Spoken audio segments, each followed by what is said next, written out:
The key takeaway is that the average increment this year is going to be less than last year.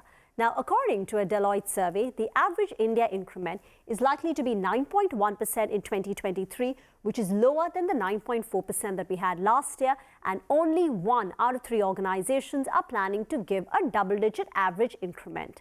So get ready to earn less at a time when inflation is biting at the other end. The statement by Anandaroop Ghosh, the partner at Deloitte India who authored the report, is quite self-explanatory why increments are likely to be lower. He said Indian organizations budgeted the highest increment in 2022 compared to the prior 4 years. They hired aggressively, and this led to employee costs rising faster than the revenues, and this happened across almost all the companies. But now, with the stubborn inflation, higher interest rates and a slowing economy, he expects organizations to turn more cautious, which is why they're anticipating lower increments and attrition in 2023. Now let's break this up sector by sector and find out what Deloitte has to say how much your industry is likely to pay this year. Well, as you can see, broadly, increments are likely to be lower across almost all sectors. If you pull up the financial services sector, right, that's a bulk for India. The increment this year, 8.6%, compares with 9% last year. Consumer products as well, 9% growth this year compares with 9.4%. But the sector which is likely to get the hardest hit is going to be the information technology sector, where the drop in the incremental wages is going to be the most severe.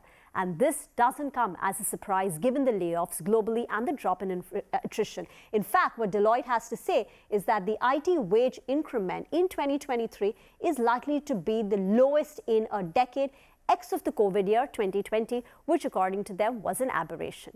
Now let's move on to the sector which is likely to witness the highest increment this year. It's life sciences and manufacturing. Both these sectors are likely to see a 9.5% growth. But here also, the growth is going to be less than last year. And the final plate will show you which sector is going to see some growth compared to the prior year. So most sectors are going to see lower increments this year compared to prior, except the services sector. Services sector is the only sector where we are expecting that increments will be better than last year.